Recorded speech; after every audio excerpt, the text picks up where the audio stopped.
வட தமிழக உள் மாவட்டங்களில் ஓரிரு இடங்களில் இன்றும் நாளையும் வெப்ப அலை வீசக்கூடும் என வானிலை ஆய்வு மையம் தெரிவித்திருக்கிறது.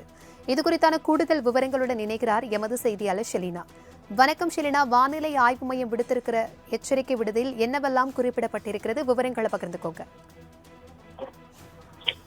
கோடை வெயிலின் தாக்கம் தமிழகத்தில் அதிகரித்து வரக்கூடிய நிலையில் தமிழகத்தை பொறுத்தவரையிலும் இன்றிலிருந்து 8ஆம் தேதி வரையிலும் அடுத்த 3 தினங்களில் தமிழக உள் மாவட்டங்களில் அதிகபட்சமான வெப்பநிலை பெரிய மாற்றத்திற்கான வாய்ப்பு குறைவாக இருக்கக்கூடும் என்றும், அதே போல அதற்கு அடுத்தது 2 தினங்களுக்கு அதிகபட்சமான வெப்பநிலை 2 டிகிரி செல்சியஸ் வரையிலும் படிப்படியாக குறையக்கூடும் என்று இந்திய வானிலை ஆய்வு மையம் தெரிவித்திருந்தது.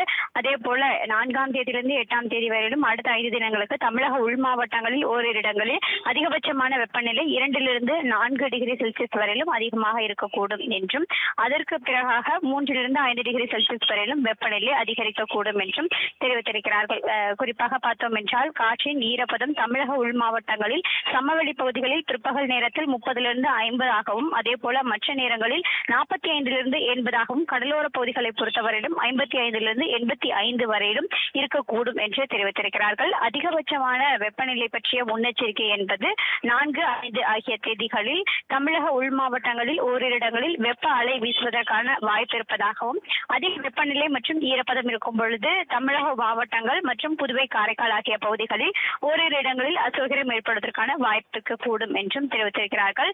சென்னை மற்றும் புறநகர் சென்னை பொறுத்தவரையிலும் அடுத்த 48 மணி நேரத்திற்கு வானம் ஓரளவு மேகமூட்டத்துடன் காணப்படும். அதிகபட்சமான வெப்பநிலை 40 டிகிரி செல்சியஸ் மற்றும் குறைந்தபட்ச வெப்பநிலை 30 டிகிரி செல்சியஸாக ஒட்டி இருக்கக்கூடும் என்று தெரிவித்திருக்கிறார்கள். குறிப்பாக பார்த்தோம் என்றால் தென்னிந்திய பகுதிகளில் மேல் நிலவும் வளிமண்டல கீழடுக்கு சுழற்சியின் காரணமாக தமிழகத்தை பொறுத்தவரையிலும் 4 to 6ஆம் தேதி வரையிலும் ஓரிரு இடங்களில் தமிழகம், புதுவை மற்றும் காரைக்கால் ஆகிய பகுதிகளில் மின்னல் மற்றும் பலத்த காற்றுடன் கூடிய லேசானது முதல் மிதமான மழைக்கான வாய்ப்பு இருக்கக்கூடும் என்று தெரிவித்திருக்கிறார்கள்.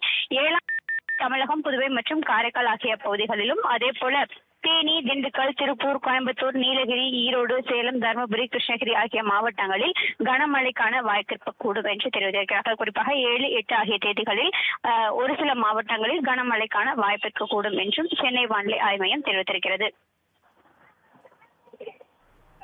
தகவல்களுக்கு நன்றி ஷெலினா.